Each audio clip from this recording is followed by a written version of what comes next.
Las cataratas congénitas son una enfermedad rara pero compleja, en la que el recién nacido sufre un problema que normalmente asociamos a las personas mayores. A continuación te explico sus secretos. Soy Rubén Pascual y esto es Ocularis, tu podcast sobre salud visual en AV Podcast. Bienvenido al episodio 9 de septiembre de 2019. ¡Comenzamos!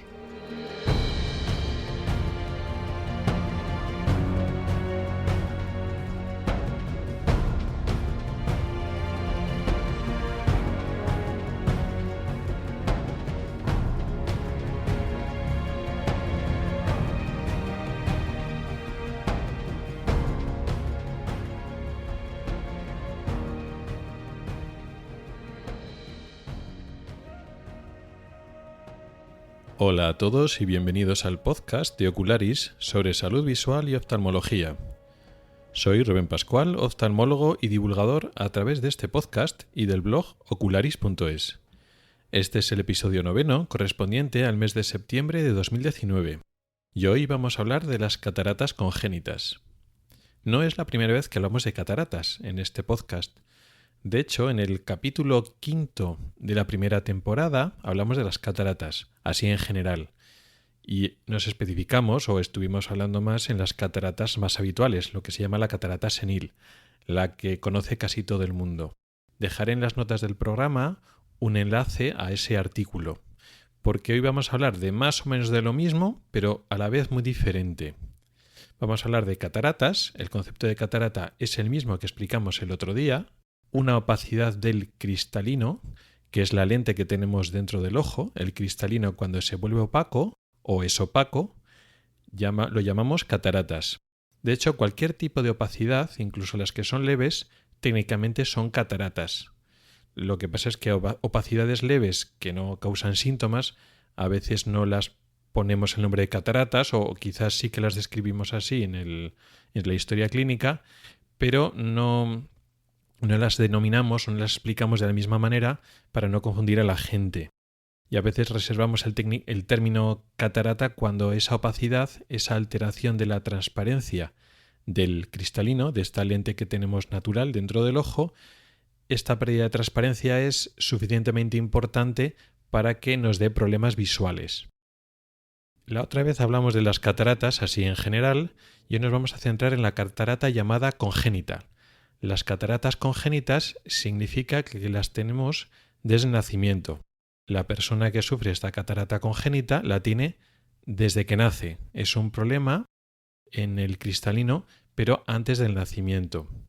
Si la catarata normal, la catarata que ocurre en la gente mayor, la más común, es la llamada catarata senil y ocurre por el envejecimiento, en este caso evidentemente no se debe a envejecimiento, se debe a una alteración del desarrollo del cristalino, una alteración que ocurre en nuestra vida intrauterina. Hay diferentes causas, de hecho hay muchas causas de catarata congénita, aunque es una enfermedad rara, por suerte es bastante infrecuente, existen muchas causas. Por ejemplo, una infección intrauterina, una infección de un agente infeccioso, una bacteria, un virus, que afecta a la madre y al feto o al embrión, puede afectar al desarrollo del cristalino y producir cataratas, entre otras cosas.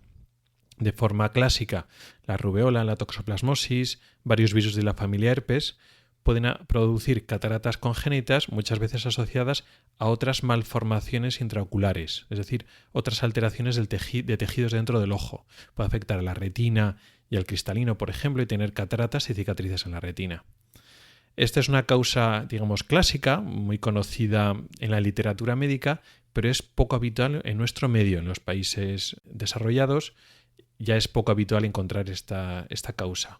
No es excepcional, no es rarísimo, y cuando encontramos una catarata congénita, pues tenemos que trabajar con el pediatra para estudiar las causas, pero es poco habitual encontrar como causa una infección intrauterina. También se pueden encontrar asociadas a otras enfermedades del desarrollo del ojo. Es decir, el ojo tiene una malformación que afecta a varios tejidos y entre ellos el cristalino. Por ejemplo, la microftalmia, que es una alteración grave del ojo, que el ojo es más pequeño de lo normal y tiene varias alteraciones, entre ellas puede ser catarata, o por ejemplo un glaucoma congénito, una forma especial de glaucoma que se nace con ello, se puede asociar a cataratas. Y hay otras enfermedades del desarrollo del ojo. También puede ser de causa metabólica, es decir, una enfermedad del metabolismo del recién nacido puede producir cataratas. Entonces la causa no es una causa local dentro del ojo, sino una alteración en el metabolismo de alguna sustancia, normalmente de los hidratos de carbono, de algunas moléculas de glúcidos, que se depositan en el cristalino y producen cataratas. Casi siempre en este caso son bilaterales. Por ejemplo, enfermedades como la galactosemia o el déficit de galactoquinasa. Son enfermedades raras, pero pueden darse. También puede ocurrir como en un contexto de síndromes generales, cuadros sindrómicos como el síndrome de Down, otros menos conocidos como la displasia ectodérmica o la controledisplasia, el síndrome de Lowe, síndrome de Pierre-Robin. En fin, hay muchas enfermedades extrañas en el sentido de que son poco habituales, poco frecuentes, digamos en el contexto de enfermedades generales pediátricas, de nacimiento, problemas de cromosómicos genéticos, que entre otras muchas cosas pueden tener, no siempre, pero pueden tener cataratas congénitas. Como vemos, hay muchas causas. Sin embargo, la mayoría de las cataratas congénitas, cuando las encontramos y diagnosticamos, no están asociadas a otros problemas. Es decir, es un hallazgo aislado. Ocurren en niños, por lo demás están sanos, tanto ellos en general como el ojo. El ojo, digamos que no tiene otras malformaciones en los tejidos. Originalmente el único problema suele ser la opacidad del cristalino, la catarata congénita. Luego después esa catarata veremos que da problemas de desarrollo, pero ya son secundarios a la catarata. Pero normalmente cuando entramos una catarata congénita, el resto del ojo está bien inicialmente. Hay formas familiares, hereditarias. No hay que confundir congénito con hereditario. Congénito significa que hemos nacido con ello. Hereditario significa que está en los genes y le hemos podido heredar por lo menos una predisposición de nuestros padres, aunque nuestros padres no lo padezcan, pero puede haber en la familia. Puede haber una predisposición en la familia a padecer una enfermedad, por ejemplo, unas cataratas congénitas, y no es lo mismo que congénito. Todas las cataratas congénitas se tienen en el nacimiento, pero solo algunas, de hecho una minoría, son formas que llamamos familiares. Los padres tienen cataratas congénitas o hay antecedentes en la familia y entonces el niño, digamos, que hereda esa predisposición y tiene una catarata congénita y nace con la catarata. Eso existen y hay familias que tienen ese problema, pero nuevamente, la mayoría de los casos no son familiares. Ocurren, digamos, porque sí, con los padres sin catarata congénita, sin antecedentes de catarata congénita en la familia, y el niño, el bebé, nace con una catarata congénita. Eso es lo más habitual.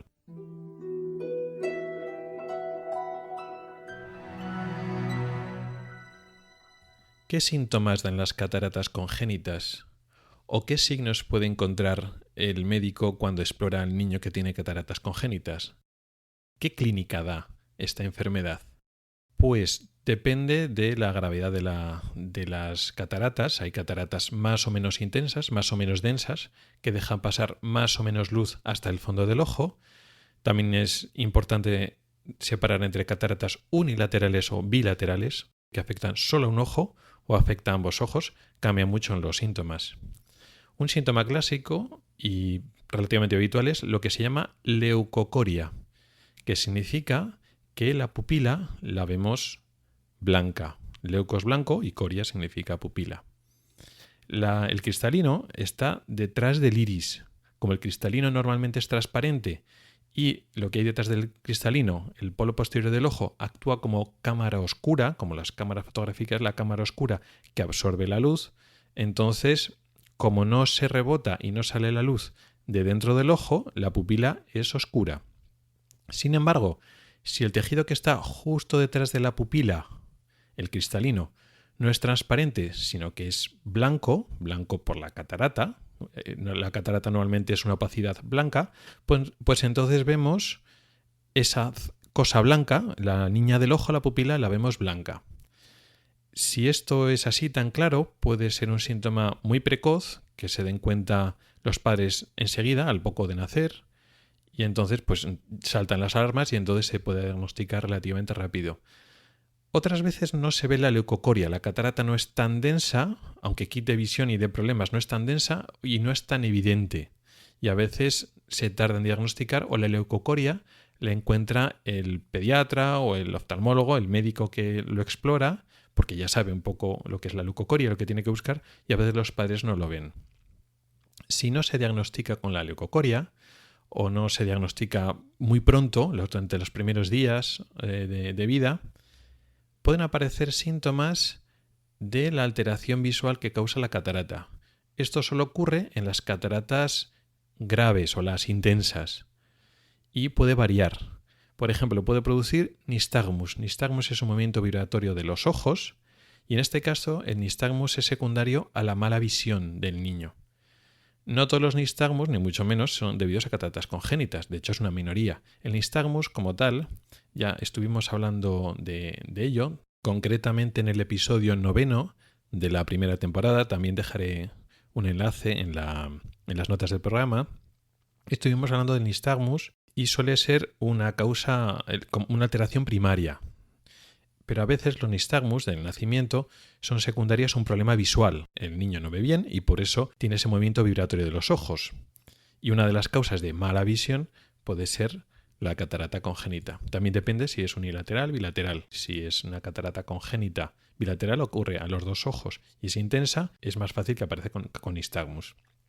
De la misma manera, puede producir, sobre todo si es bilateral, que el niño no fija. Conforme van pasando las semanas y todos los meses, con 2 o 3 meses, cuando ya los niños empiezan a fijar un poco las luces, los objetos brillantes que se mueven, pues los niños con cataratas bilaterales pues no lo ven bien. En caso de cuando la catarata es unilateral, no se produce esto. Es decir, si el niño ya ve bien con un ojo, pues parece que ya se maneja y sigue los objetos y atiende a los estímulos visuales.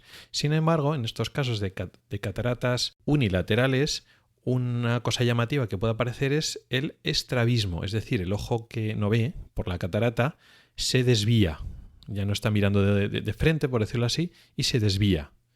Por eso es importante cuando estudiamos a un niño con estrabismo, sobre todo un niño pequeño, un bebé, que el estrabismo no siempre es un problema primario. Se tiene estrabismo y nada más, sino hay que descartar las causas, mirar dentro del ojo, descartar problemas de retina, problemas de cristalino, como el caso del que estamos hablando hoy, no sea que el estrabismo sea secundario a una enfermedad más grave como una catarata congénita.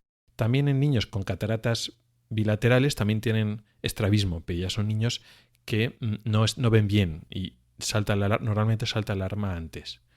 Y mientras que en otros niños con cataratas unilaterales puede diagnosticarse más tarde cuando el niño desvía un ojo y no nos hemos dado cuenta que ese ojo no ve.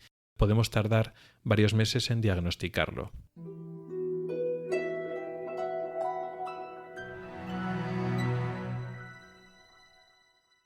Antes he estado insistiendo en el diagnóstico de precoz, de qué síntomas nos pueden avisar antes y que si lo encontramos o nos damos cuenta varios meses después, luego el tratamiento no es tan eficaz. ¿Por qué? Porque aunque el tratamiento, la cirugía, que luego lo vamos a explicar, es básicamente el mismo concepto en adultos que niños, en la catarata senil, el adulto mayor que operamos de cataratas, y lo que hacemos con un recién nacido, con un bebé que tiene catarata congénita, es más o menos lo mismo, tanto la catarata como el tratamiento, la operación. Sin embargo, son implicaciones muy diferentes y lo importante es la edad. La edad y la situación anatómica y sobre todo funcional de nuestro sistema visual hace que sean conceptos radicalmente diferentes, aunque la raíz sea la misma. Vamos a ir viendo varios aspectos de esta operación y de sus consecuencias y cómo se diferencia entre la catarata senil del adulto, la normal, la que conocemos, y lo que estamos hablando hoy de la catarata congénita, operar a un niño tan pequeño. La primera diferencia, la más importante, es que en el adulto mayor la vista ya está desarrollada. El ojo, de forma ideal, ve el 100%. Vamos a suponer que es un ojo sano, que no ha tenido ningún problema, ningún diagnóstico y veía el 100%. Y luego, con el paso de los años, al ir envejeciendo, pues la catarata se va quitando vista, va opacificando y va quitando porcentaje y calidad de visión. Después de la operación, quitamos esa opacidad, quitamos ese cristalino y lo sustituimos por una lente artificial que es transparente, y como la retina ya había aprendido a ver, como el cerebro ya había aprendido a ver, los circuitos se habían desarrollado durante la infancia correctamente y esa persona ha visto bien durante toda su vida, aunque ha estado una temporada viendo mal por la catarata, es ponerle la lente intraocular transparente y recuperar la visión. Eso en el adulto mayor. Por eso, el momento de operar en el adulto no es tan importante. Puedes esperar un poquito más, un poquito menos, depende del grado de catarata, de la conveniencia, un poco también incluso de lo que quiera el paciente. Porque aunque tarde un poco más, digamos, su visión potencial de 100% está ahí y la recuperará cuando se opera, aunque sea algo más tarde. En el recién nacido, en la catarata congénita, esto es totalmente diferente, porque la visión del niño no está desarrollada. De hecho, no está desarrollado nada. Esto funciona de la siguiente manera. Al contrario que otros sentidos como el oído, la visión no se ha desarrollado nada cuando nacemos. Los niños nacen prácticamente ciegos. El sistema visual está totalmente inmaduro, tiene las condiciones para madurar y aprender a ver, pero para aprender a ver hace falta experiencia visual. Hay unos sistemas neuronales, unas redes neuronales que están inmaduras, no se han desarrollado, tanto en la retina como en el cerebro.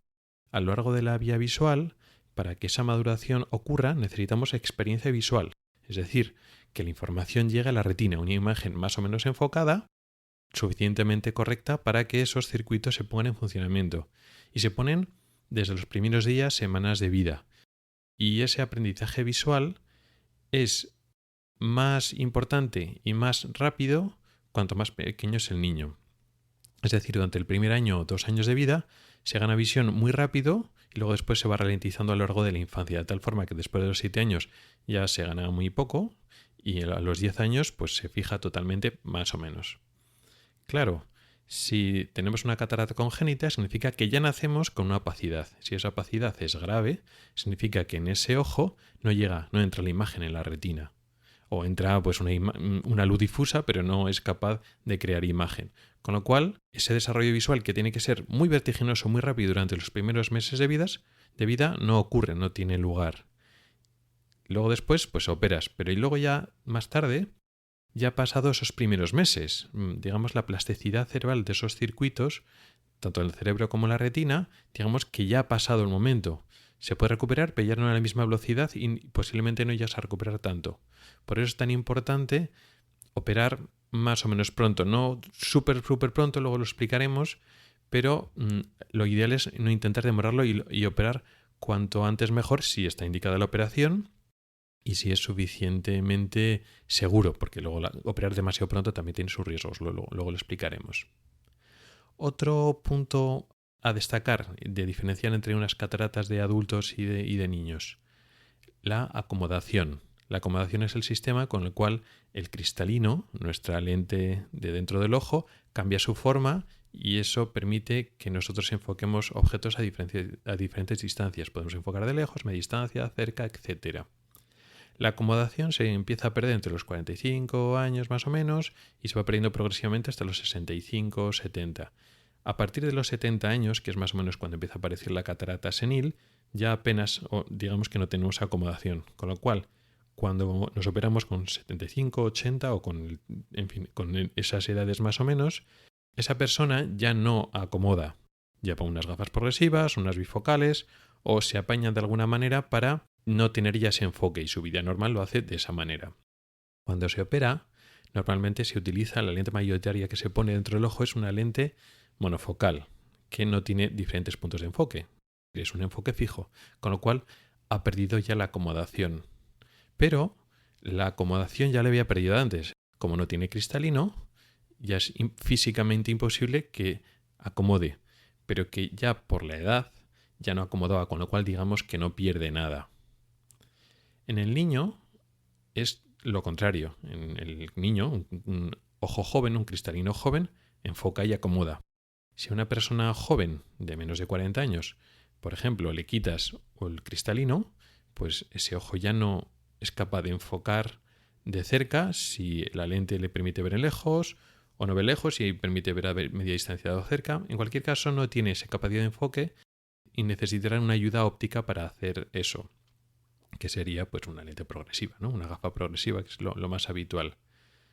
En el caso del niño pequeño y sobre todo en el bebé, es mucho más importante porque su esfuerzo y su trabajo se hace sobre todo en cerca y tiene problemas adicionales. No es que el bebé o un niño pequeño se adapte pero a las progresivas que un adulto. De hecho, se adaptaría mejor. Pero tiene otros problemas porque de forma natural el niño va a hacer lo que mejor le venga, no lo que le expliquemos. Me explico. Vamos a suponer que tiene catarata en un ojo y sí, y en el otro ojo no. Vale, pues le operas la catarata del ojo y le pones una lente progresiva. Pues entonces le tienes que instruir al niño para cuando lea de cerca, pues mire por la parte de abajo del cristal y utilice ese ojo. Claro, si tiene un ojo bueno y ese ojo enfoca, pues ya con ese ojo lee. Y no va a estar utilizando una gafa progresiva, que es mucho más, incómodo o menos compatible con el estilo de vida de un niño pequeño, y entonces utilizará su ojo bueno y el ojo malo, que no enfoca de cerca, pues no enfoca de cerca, pero no se va a mover el cuello o se va a poner el papel de una manera para que lea con los dos ojos igual, no, utilizará el ojo bueno y el ojo malo pues no enfocará y se quedará vago y ya está. Y es muy difícil a un niño pequeño, que es mucho más movido, instruirle en cómo tiene que utilizar una gafa progresiva. Entonces eso es otro problema. Perder la acomodación, perder el enfoque de cerca, es mucho más importante en el caso de un niño pequeño, un bebé, que en el caso de una persona mayor, cuando lo operas de catarata, que realmente ya no ve de cerca. Otro tema, que también se diferencia, es las complicaciones a largo plazo, digamos, anatómicas o médicas que produce la propia operación. Cuando operas a un adulto en la típica catarata senil, si la operación va bien y no hay ningún problema, ahí se queda un aumento leve en el riesgo de desprendimiento de retina a largo plazo. Es un incremento leve, es relevante, hay que informar al paciente, pero no es muy habitual. Igual en un 2-3% a lo largo de los años. En el caso del niño, sobre todo en el niño pequeño, hay un riesgo de, cuando lo operas de cataratas, existe un riesgo de glaucoma, de que desarrolle glaucoma por la operación luego después en los siguientes años. Eso es importante porque el glaucoma infantil es más peligroso que el glaucoma del adulto, es más difícil de detectar, supone hacer revisiones en un niño, por ejemplo, los campos visuales, es una prueba que hay que hacer para seguir un glaucoma que en niños pequeños pues no se puede hacer. En fin, tiene muchas dificultades. Y eso hay que tenerlo en cuenta antes de la operación. No es directamente, bueno, te opero y ya está. No, bueno, pues operas, pero le quitas el cristalino, le das vista, pero le produce un glaucoma, pues claro, por el glaucoma también puede perder la vista. Con lo cual, a la hora de decidir operar, hay que tener muy claro, en la catarata muy densa, que dices, bueno, pues que el niño no ve, con ese ojo pues tienes que ir a por todas. Pero bueno, tiene una catarata no tan densa que ve algo, aunque no vea al 100%, dices, bueno, pues igual no opero. Ya, pero el niño no va a ver el 100%, ya, pero si lo opero le puede producir un glaucoma. Y claro, pues con ese glaucoma entonces puede perder la visión que mantendría si no lo hubiera operado. Entonces la decisión no es tan fácil. O sea que existe ese riesgo. Y por último, como parte de diferencia entre las dos operaciones, tenemos que hablar de la opacidad capsular. Cuando operamos de cataratas, me da igual en niños que en adultos, la lente intraocular que se implanta no se queda flotando por ahí dentro del ojo, se queda exactamente en el mismo sitio en el que estaba la catarata. La catarata, el cristalino, dentro del ojo está sujeta a través de unos ligamentos y que esos ligamentos sujetan un estuche, una funda transparente que se llama cápsula, y dentro de esa cápsula está el cristalino, que luego se vuelve catarata. Esa cápsula, en su mayor parte, se conserva durante la operación. Tú operas, haces una pequeña abertura en la cápsula, troceas la catarata, la sacas, pero conservas esa cápsula, esa funda, y aprovechas esa funda porque es ahí donde vas a implantar la lente intraocular. Esa funda, esa cápsula es transparente. La parte de atrás que se conserva es transparente de tal forma que queda una lente intraocular que es transparente, por detrás queda la cápsula posterior, que también es transparente y entra luz por ahí y todo perfectamente. Con el paso de los años, después de la operación, puede pasar que se produzca una opacidad de esa cápsula, que ya no sea transparente, sino que sea blanquecina. Se queda como una especie de velo, de cicatrización, y entonces deja de pasar bien la luz. Eso ocurre con cierta frecuencia en la catarata senil, en la catarata de las personas mayores, pero no siempre, ni mucho menos, y cuando ocurre se soluciona con láser, se rompe la parte central de esa cápsula que se ha opacificado y no es una operación como tal, es un procedimiento láser que no es excesivamente complicado cuando el adulto colabora, que es lo habitual. Pues apoya la cabeza en el aparato láser, está con el ojo quieto, damos láser y digamos que eso se solucionaría. No es una complicación grave. En el caso del niño, la cosa cambia bastante. Primero porque la opacidad capsular es mucho más frecuente. Es un ojo pequeño en crecimiento que se inflama más, hace más reacciones de proliferación y de cicatrización, con lo cual las tasas de opacificación capsular son mayores. Pero el problema es sobre todo de solucionarlo. Si en un adulto normalmente colaborador pues le das láser, en un niño pequeño no le puedes dar láser. Imagínate que lo operas a un niño con 3 meses de vida y al año de vida se ha opacificado. Pues un bebé de 1 año no puede apoyar la cabeza, abrir el ojo y decirle que mire de frente y no se mueva mientras le das láser. Eso no se puede hacer. Con lo cual hay que solucionarlo de otra manera. O durante la operación de cataratas, la primera, ya lo planteas de otra manera y entonces en la operación ya quitas una parte de la cápsula para que no se opacifique, con lo cual se complica la operación y puede tener más riesgo. O si no lo haces así y lo haces la operación normal, sabes que si se opacifica la tienes que volver a meter en quirófano. En anestesia general, en un bebé, otra segunda cirugía, puede incluso aumentar algún riesgo, en fin, que es otra complicación más.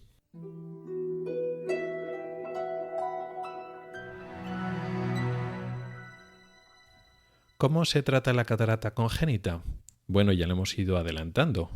Hay que operar, más o menos como en el adulto, pero con todas las implicaciones y problemas y aspectos que hemos ido explicando. Si la catarata es muy densa y apenas entra luz y quita mucha visión a ese ojo, hay que operar. Y hay que operar relativamente pronto. No todo lo pronto que quisiéramos, es decir, durante las primeras 4 o 6 semanas no se puede operar aunque lo hayamos diagnosticado, pues aquí hay mucho más riesgo de glaucoma congénito, pero tampoco muy tarde, tampoco hay que esperar más de 2 o 3 meses. Insisto, si es una catarata congénita grave, de esas que quitan mucha visión. Y el problema es que a veces no se diagnostica todo lo pronto que queramos, lo diagnosticamos a veces con 6, 8 meses y ya hemos perdido mucho tiempo, digamos, de el periodo de desarrollo visual. Cuanto más tarde esperamos, aunque la operación vaya bien y no haya complicaciones, más difícil lo tenemos para recuperar la visión. Porque luego es eso, no es ya opero y ya hemos acabado, no. Operamos y ahora queda lo que es la rehabilitación visual.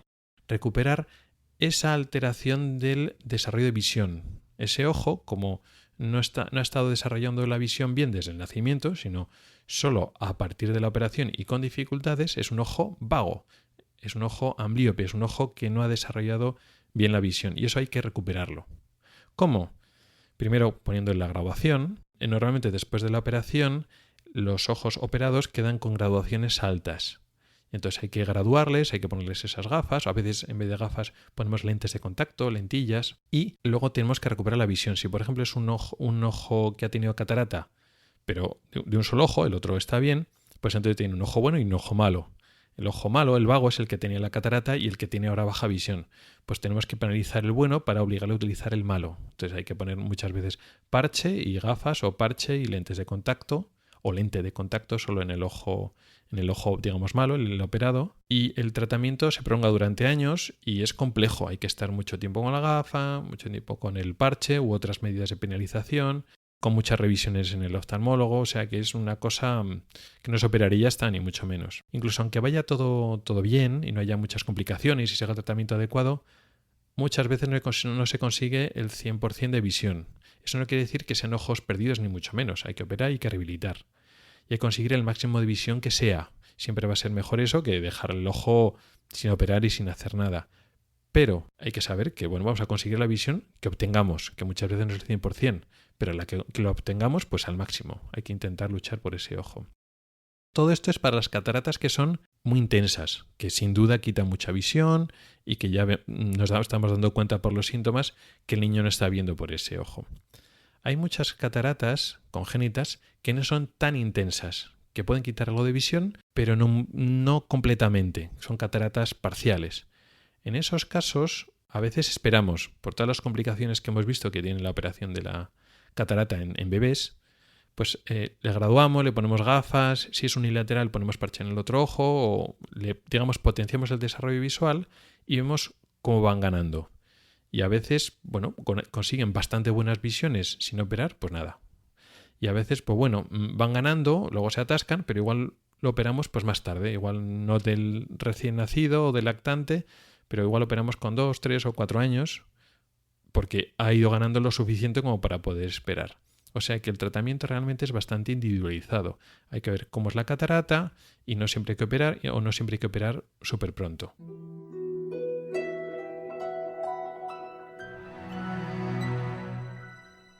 Con esto dejamos ya el tema, oftalmológico, puramente oftalmológico, la catarata congénita, y en los últimos minutos vamos a hablar de el otro tema que hemos ido tocando en los últimos episodios, que es cómo estudia un médico o cómo estudia un científico o cómo hay que ponerse al día, o incluso, aunque no sea un profesional, alguien que tenga intención o tenga afición a un tema, a un asunto científico o biomédico, y cómo se puede hacer, o por lo menos cómo lo hago yo.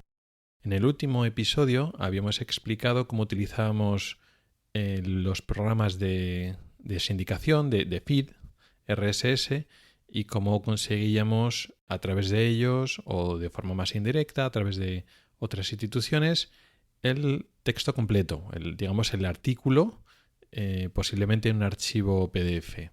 Posiblemente hayamos descartado otros leyendo el abstract. El caso es que ahora recogemos estos textos completos en PDFs y ahora ¿qué hacemos con ello? Porque decíamos que ya no utilizamos las aplicaciones, los programas anteriores.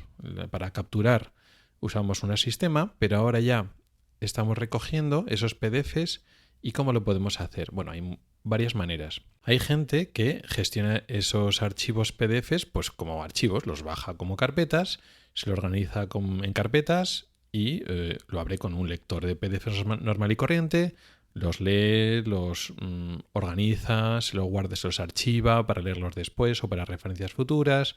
Incluso los puede editar pues con cualquier programa editor de PDF, los puede subrayar, poner notas, etc. Es una forma. Sin embargo, la mayoría de hechos que lo utilizamos con cierta frecuencia, que no tenemos unos pocos, sino tenemos bastantes, o este circuito lo usamos mucho, usamos un programa de referencias bibliográficas. Son programas que están específicamente pensados para trabajar con artículos científicos y te facilita bastante la tarea. ¿Por qué?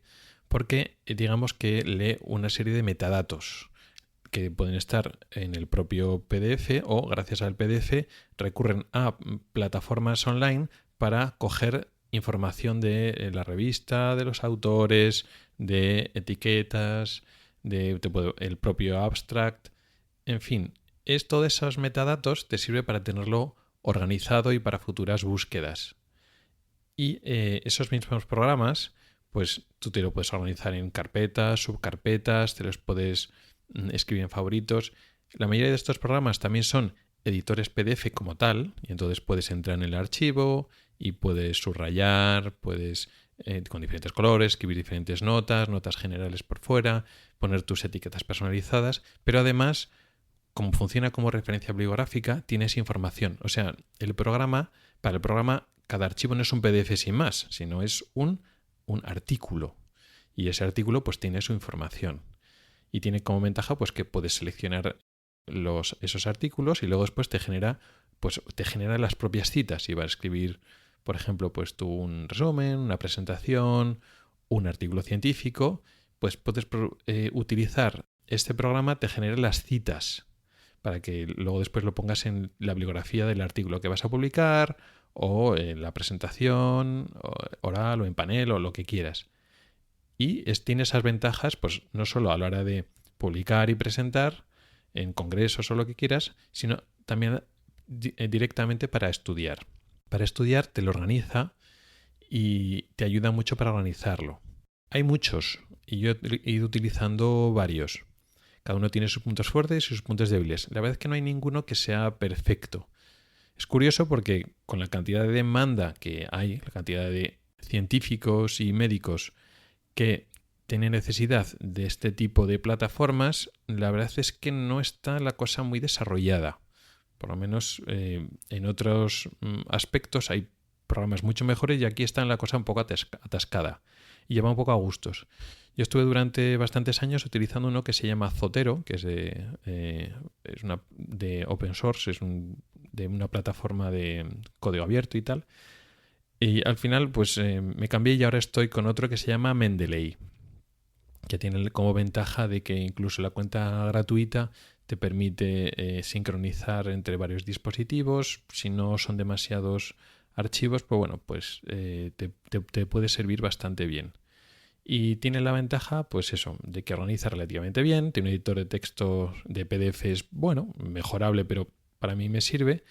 Y para mí es el que mejor se me organiza. La aplicación para ordenador y para tablet. La del iPad es mejorable, pero bueno, suficiente para mí. Y la del ordenador, pues va bastante bien. Para mí eso era importante. La del móvil no tanto, porque en el móvil no leo tanto PDF, pero me interesaba tanto que la tablet fuera bien como en el ordenador. Y para mí me sirve bastante.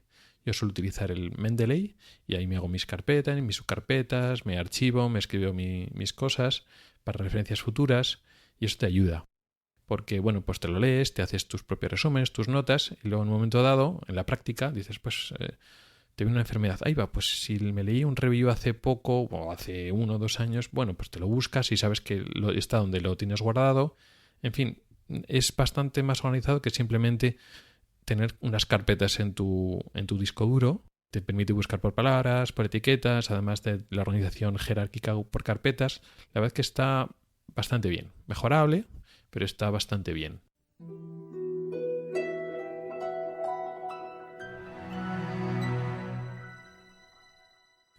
Y hasta aquí el episodio de hoy.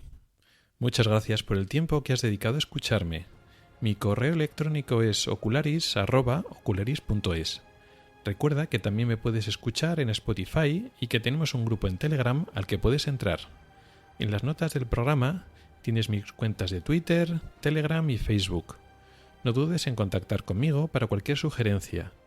También encontrarás enlaces a artículos específicos del tema de hoy en el blog ocularis.es. Puedes comentar y poner tus valoraciones en mi blog, en avpodcast.net y sobre todo en las plataformas de Apple Podcast, iVoox y Spreaker. Hasta el próximo episodio.